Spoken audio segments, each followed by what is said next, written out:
Hello, everyone. Welcome to today's Mastermind.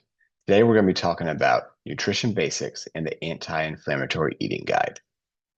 I'm Dr. Jake Meyer with Revive and Thrive Fitness Coaching. So let's dive in. All right. So first off, what is nutrition? Nutrition is just, the science of getting essential nutrients into our body that it needs to maintain health. Good nutrition can help you prevent disease. It helps fuel our body for daily activities. Also, nutrition is good at helping support and manage your weight, improve your performance, and as we're going to talk about, it can help reduce inflammation, which can be related to chronic pain as well as chronic diseases. So, big distinction I want to make here is comparing a diet to a nutrition plan. I'm a big advocate more for nutrition plans as opposed to a diet. Reason being, lots of diets tend to be more short-term focused for quick results. It's usually a one size fits all, and it has fad elements, and usually it's not sustainable. So, as in, uh, eliminating all carbs or eliminating fats or dictating when you can eat. Um, all those, like I said, can get the results you want, but it doesn't train a habit. And then you just get that yo-yo effect because you'll get your result, you'll lose your weight or whatever you're trying to do. And then when you go back to normal eating, you lose everything. Either the weight comes back on or all the gains you had go away. So diets aren't a great sustainable plan. Whereas just having a good nutrition plan, it's more about training habits that can be sustained throughout your whole life. That'll help support more overall health and fitness, working towards your goals that you have. So the great thing about these, like I said, more long-term focused, it's more balanced. It includes a variety of macronutrients. So you're going to get all your carbs, your fats, your proteins, and your micronutrients. You're not depriving yourself of anything. So you don't have the risk of um, being, lacking any nutrients. It gives you flexibility. When you're on a diet and you're restrictive on things, life happens, right? You're going to be out with coworkers, you're going to be out with friends, you're going to have that potluck, and you're not going to be able to follow that strict diet plan all the time. Whereas if you have a nutrition plan, you're going to have flexibility built in there. So it just gives you the ability to make decisions on the fly and not get discouraged when things don't quite go the way you want. So the great thing about this, they can help increase your energy, improve your mood, performance, whether that's just, mental performance at work, physical performance with sports and exercise. And it can also help prevent chronic diseases like diabetes, heart disease, obesity. And the great thing about it, you're eating a variety of whole foods, having balanced meals, and you're going to focus on portion control. Is the big thing. So these kind of are more like a guideline instead of a strict diet. So, the Mediterranean diet, for an example, is more, trying to eat things that were found in that area, which have are more, whole food in nature. So the idea to think about instead of coming up with a diet, coming up with a non-diet diet or just a good nutrition plan. So a couple things you need to do in order to make that successful. First, you need to understand calories and how to manage them. So there's a three structure model. First, you need to understand your BMR or your basal metabolic rate. This is it's like a fingerprint. It's unique to every individual person. It's going to determine how many calories you need based on your age, your height, your gender, and your activity level. And I included a link right here that you can go to and check out. And you can put all that information in. It'll give you a good idea of how many calories you need to either maintain weight, gain weight, or lose weight, whatever your goal is. And then the energy balance really just comes down to simple math. Calories in versus calories out. It's like a bank account. If you show up and you eat more calories than you burn, you're going to store those calories inside your body. Usually stores them as fat. And that's what you're going to use for a rainy day when all of a sudden you don't have much food to eat, which rarely happens in the way our current culture is. Usually we have way more excess than we do lack. So all those extra calories just add up over time, adding to usually weight gain, and uh, other things that are detrimental to our health. And a lot of those can increase our inflammation, and which will then exacerbate your pain. So it's one thing to know how many calories you need and understanding how to balance the energy, but then you also need to track it. So there's a couple different apps out there you can use. MyFitnessPal is kind of a classic one. There's a paid version that's really slick, allows you to scan items and it uploads all the information. The free version, you just type in the name of your food item and it'll still pull in all that information. And you just put in how much you ate and it automatically will track everything for you. I would really recommend doing that for a minimum of a week just to get a snapshot of how you're actually doing. Because we always have an idea what we think we're doing, but getting that live feedback of what you're actually eating, seeing where you're, overindulging in certain areas or under consuming in certain areas can be very enlightening. So then you can make the proper changes to improve your health. So to make it sustainable, there's a couple rules that help guide it, or I guess more guidelines than rules. So, having the 80-20 rule, 80% if you follow your guidelines, and then that gives you 20% to be flexible. That gives you the opportunities when you're at a party, when you're out with friends, when, holidays come up. If you're eating, again, most of the time, following your plan, the extra 20% is not going to ruin anything. And then our relationship with food. We need to change the way we view it. A lot of times we view food as pleasure, right? We all want to go out and just enjoy a nice meal, or we view it for comfort. It's a hard day. I'm going to go have some bowl of ice cream or, fill in the blank. Maybe we use it as a reward. You got a promotion or your kid got straight A's, so you go out and get ice cream or you go get pizza. When we link food to different things like that, that tends to lead to, overindulgence and just not a proper view of food. But if we can try to view food as a fuel that's helping to move our body along and view our body as a tool that we're trying to keep as healthy as we can so you can get as much longevity out of it, managing, with less pain and improved, just improve your life, that would be a better way to look at it. So when you look at food as fuel, then you can focus more on nutrient-dense anti-inflammatory foods to support recovery and reduce inflammation. And then the third thing we need to think about is portion control. It really just comes down to managing calories, and the best way to do that is portion control. So just some guidelines that are out there, like for protein, for an example, when you're wanting a serving of protein, 3 or 4 ounces is going to be about as big as your palm. Okay. The carbs, that'd be about, cup in your hand. That'd be about a half a cup to 1 cup of cooked rice or pasta. And that would be, about a serving. A serving of fats would be about as big as your thumb. So that would be equal to like 1 to 2 tablespoons of olive oil or nuts or seeds. So if you don't want to, keep track of things on an app, you can use this as a way to, as a guideline.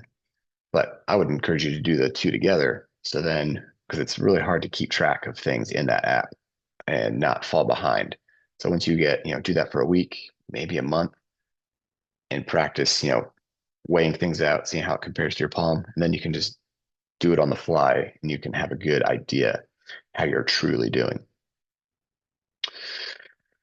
And then I obviously, everyone talks about nutrition for weight loss. That's usually one of the main things. And I would just consider it more like weight control. Sometimes we're wanting to gain a little bit. A lot of times, a lot of us are wanting to lose a little bit. Hopefully, you just get to a spot where you're wanting to maintain. But something to consider if you do have some extra weight to lose, for every pound you lose, that's going to reduce about 3 to 4 pounds of pressure on your joints. So if you're 10 pounds overweight, that's 40 extra pounds on your joints. And then all that is amplified with activity. So, one reason maybe you can go for a walk, things feel good, but then you start climbing the stairs and now your knee hurts or now your back hurts. Look at this. When you're walking, the pressure through your joints is only 1.5 times your body weight. So if you weigh 100 pounds, that's 150 pounds going through your body. Take that same 100-pound body, start climbing stairs. Now it's 300 to 400 pounds going through your joints. That's a significant increase, let alone being more physically active, like running or squatting or even jumping. That's going to just amplify that body weight force even more.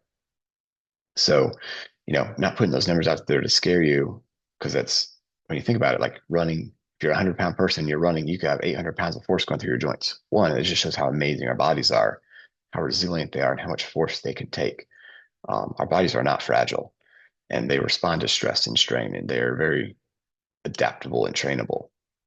And you can, optimize what you're capable of by getting rid of some of the excess weight, and then think about how much better you would feel going for that walk, going for that jog, climbing those stairs, doing squats. Um, so just something to consider if you're considering like where you should be with your current weight. And then just a real simple thing to think about, which is kind of eye-opening. A simple 100 calories extra every day over the course of 1 year will leave you 10 pounds heavier after 1 year. It's just crazy. All that little bit adds up. So all that, those extra little snacks or, you know, just not controlling your portions, it'll add up. All right. So diving into how do we track these things and what are they? So first we understand what is a nutrient, right? So we got macronutrients and micronutrients. Macronutrients or macros, you hear a lot of people say in the fitness industry, are comprised of three things. You got your carbohydrates, you got your proteins, and you got your fats. All of them are essential for, a healthy, balanced diet or nutrition plan. So trying to go in there and restrict them really is just not that great of an idea. But like I said, diets have their place here and there. But so carbohydrates, the purpose of them, they're fuel for energy. They're fuel for life. You need that fuel, and it's going to help your brain function so you can, not be foggy. Helps your muscles have energy so you can get through, you know, just your simple daily activities so you can perform, whether it's working out, running, keeping up with your kids, whatever it is. Protein, everyone knows you need protein. That's the building blocks for our muscles, our tissues, even immune function. And now fats. Do you know there's such thing as good fats? Fats are essential for brain function, cell function, and hormone regulation. We need fats in our diet. Fortunately, it's really hard to avoid them because they're in everything. But there is such thing as a good fat and a bad fat. And we'll get into that in here in a little bit. And then, of course, micronutrients. That's going to be your vitamins and minerals. Vitamin D, it's going to help your bone health. Vitamin C, immunity. Vitamin B, it's going to be more for energy. Again, calcium, help with your bone health. Magnesium, potassium, different cellular functions.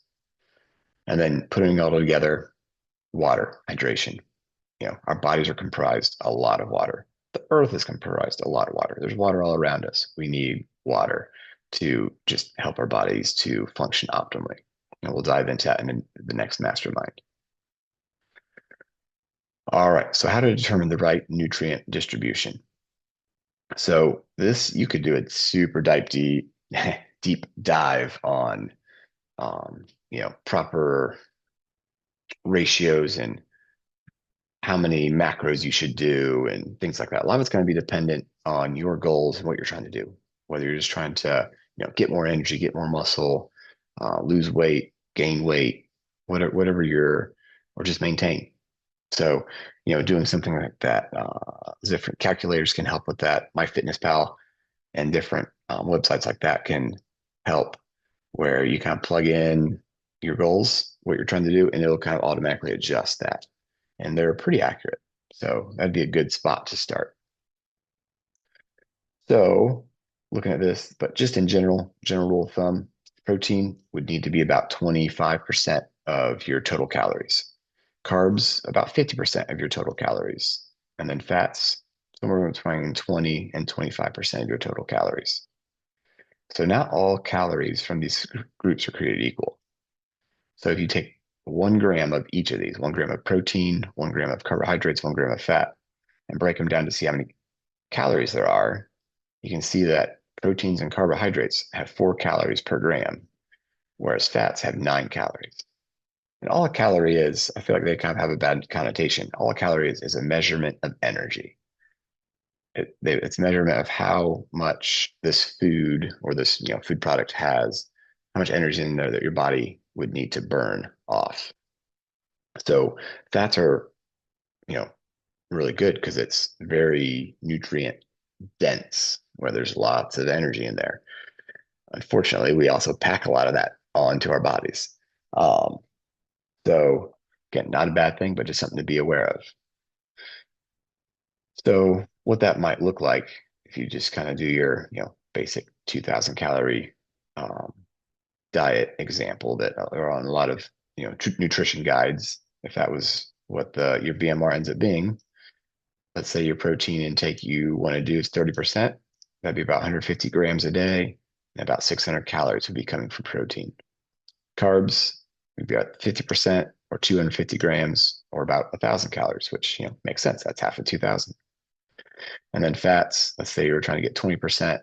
So since fats have 9 calories per gram, you need a lot less grams of fat, but that's still a very significant amount of your calories.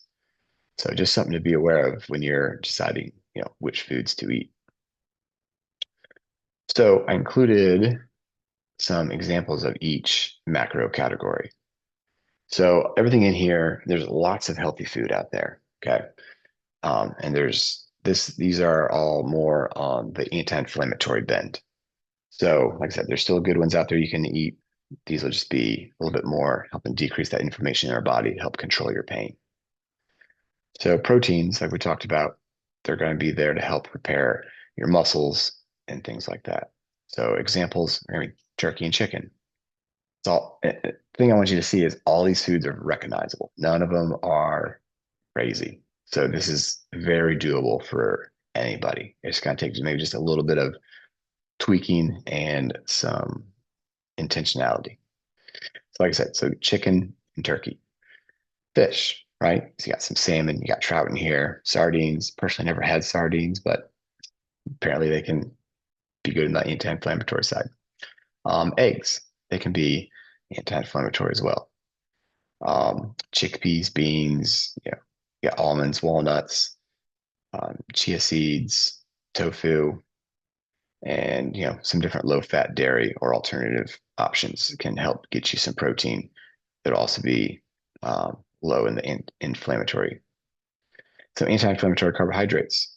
So carbs you want to focus on complex carbs with high fiber.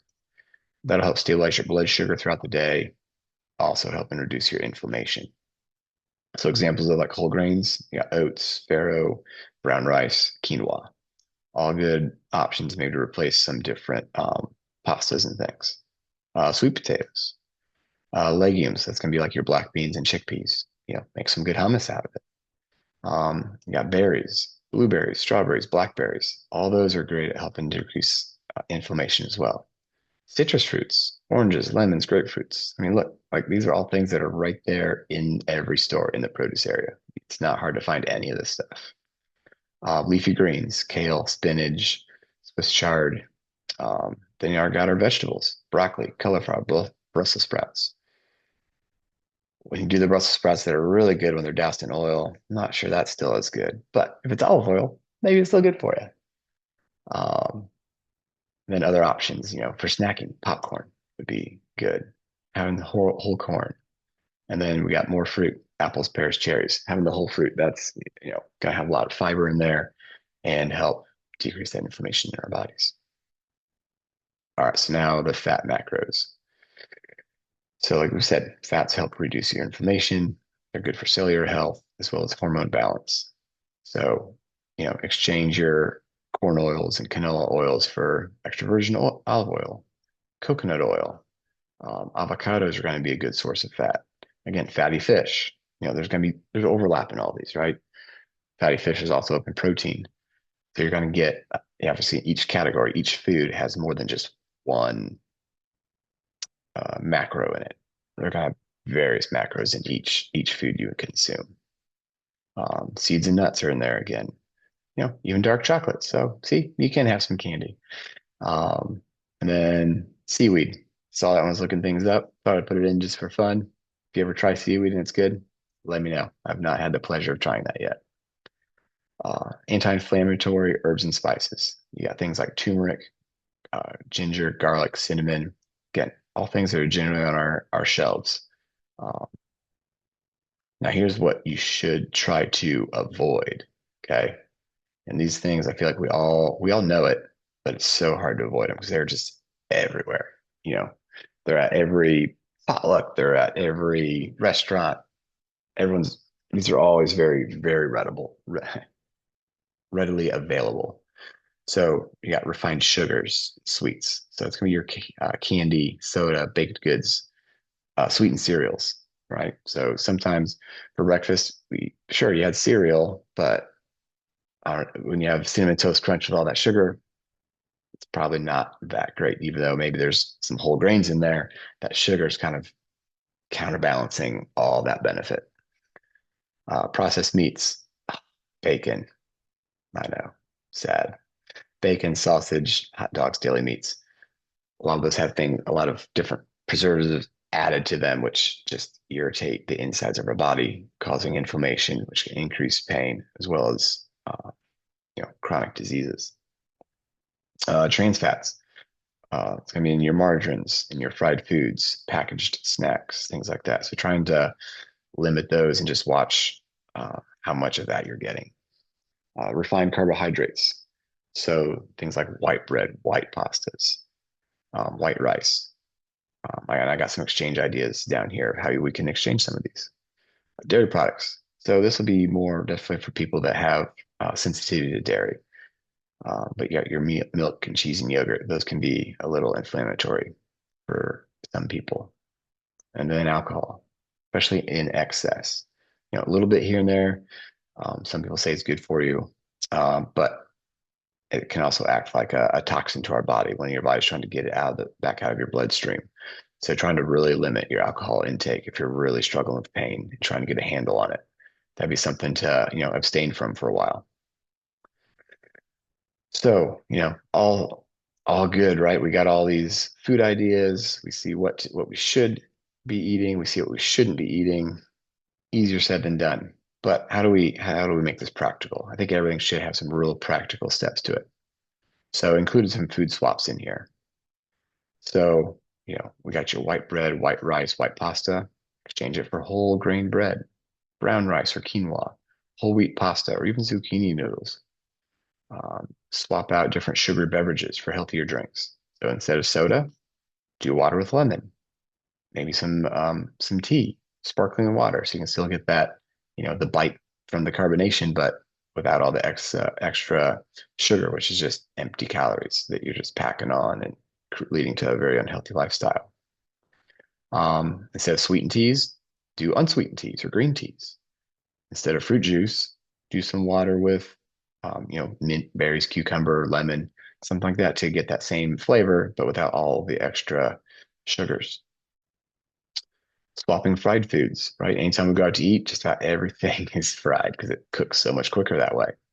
So swapping fried foods and some of those processed meats for more lean meats, lean proteins. So next time you go to Chick-fil-A, instead of the fried chicken sandwich, get the grilled chicken sandwich. Instead of your typical hot dogs, do turkey sausage. You almost can't even tell a difference in the taste. Instead of bacon, turkey bacon. Again, both are still very, very good. As far as getting into the fats, instead of using butter, go ahead and use olive oil, use avocado. Instead of margarines, try some different nut butters or coconut oil. All those, they still add really good flavor, very easy to find, easy to use. And then, if you have a sensitivity to dairy, swapping your milk, cheese, and yogurt for some of the milk alternatives. All right. So again, we talked about what's good, what's not quite as good for us, some swap ideas. Okay. Still, how do we make it practical? Because you're not going to be able to just go and just do this tomorrow. That you're going to fail, right? So set yourself up for success. Have a plan. Best thing you can do, start gradually. Don't cut out all three categories or try to make change in all three categories. Just pick one category. Just start with getting rid of all the refined sugars. So instead of, if you have like a pop with your lunch every day, cut that out. Make that the first thing you do for the first week or two, or maybe the first month. Just make that your first habit. Get through that. Maybe instead of doing processed meats for your lunches, maybe you grill up a bunch of chicken and have that in the fridge already prepped and cut up to throw onto a salad or make a chicken sandwich out of, or it's all ready to go for your dinners that in the evenings. Then you just cook up some quinoa or whole grain pasta, and there's your meal. It's already prepped. Um, Swap one ingredient at a time. So maybe swap out your butter for olive oil and just start cooking that way for the next month. You know, just make it nice and easy. Next time you go to the store, instead of grabbing that white bread, grab the whole grain bread. And when you're making your sandwiches, it's already done. It's already right there. You're gonna grab it, and you don't even have to think about it. Then go ahead and stock up on your pantry with some different anti-inflammatory ingredients. Stock up on some healthy fats. Have some olive oil on hand. Have some avocados, nuts, and seeds for a snack. Have some fatty fish. Some fresh in the fridge, or maybe even some frozen. That'd still be better than nothing. Um, Whole grains. Have those whole grain pastas and brown rice and oats and quinoa in the pantry. So when you need an extra side to go with some of your lean meats, right there it is. Boil them up, you're good to go. Have those anti-inflammatory spices on hand: the turmeric, the garlic, the ginger, even cayenne pepper can help decrease inflammation. Although I feel like it really inflames my tongue. Um, Fresh produce. So, always keep some of that on hand. Okay. One of the best things you can think about when you're trying to figure out where this food is, how you shop, generally it's going to be on the outside perimeter of the store. Everything in the middle aisles, all that comes in what? Packages. All of it's been processed. A lot of its nutrition's been pulled out of it. Whereas all the stuff on the outside of the store is generally where your fresh produce is. It's where your fresher meats are. It's where even your fresher breads are going to be. So try to eat more of the perimeter of the store. Stay out of the middle as best you can. The next thing, planning ahead. Like I said, this won't just happen on its own. But if you prepare some meals in bulk, kind of like I mentioned a little bit ago, maybe you grill up a bunch of chicken over the weekend. What we do, we get a bunch of carrots and celery, cucumbers, chop them up on Sunday and put them in a container so you can just grab them for lunches real quick and easy without having to, grab the bag or the bag of chips instead. And then, maybe you make a batch of pasta or quinoa, and then it's all right there, and you can make your dinners even easier. Keep you from going out to eat on those short nights. And then, probably the last thing to really think about is just prioritize whole foods, whole unprocessed foods. So, like we said, a lot of those are going to be more in the outside area of the store. The closer you can eat a food to its natural state, there's going to be less things in it. They're going to cause inflammation. It's going to be more nutrient dense. So really trying to focus on, maybe a little bit more of a plant-based diet, whole food diet, and lean meats and healthy fats. If you can really make that your focus, then, you're going to be well on your way to, helping get yourself out of pain and even just preventing inflammation inside your body, inside your arteries and vessels to stave off heart disease and future strokes and things like that. And then, choose foods that are rich in antioxidants and fiber. It's going to be like your vegetables and fruits. Included, and you can download this PDF. It'll be inside the group, and I'll have a link down below that you can download if you're watching this on YouTube. But here's some meal swap ideas. Just kind of went meal by meal with just different ideas to kind of see how you can put this together and create a whole day's worth of food that's going to be really good for you. And then point 9 is just kind of summarizing everything that's up above. So you could print this off, have this on your fridge, and just have it as some good reminders of things that you should pick up next time at the store, or different things you should grab for instead of all those inflammatory foods. So I won't really read over that because I've already read through it all. And then there's just some different, citations at the bottom if you want to do a little more further reading. So long story short, I feel like if you eat on the outside of the store, look for food in its closest, as close to its natural state as possible. Eat as fresh as you can. You're gonna be doing really well for yourself. The more stuff that comes in bags, more stuff that's sealed up, more likely it's all the good nutrition's been pulled out and they're going to be overly processed. It's just not that great for your body, and your body's going to feel it.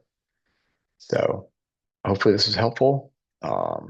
Comment below. Let me know what you found interesting or insightful. Maybe comment what you're going to commit to changing in your life, and look forward to hearing how that goes. So yeah, look forward to hearing from you guys. If you have any other further questions, just reach out and we can go from there.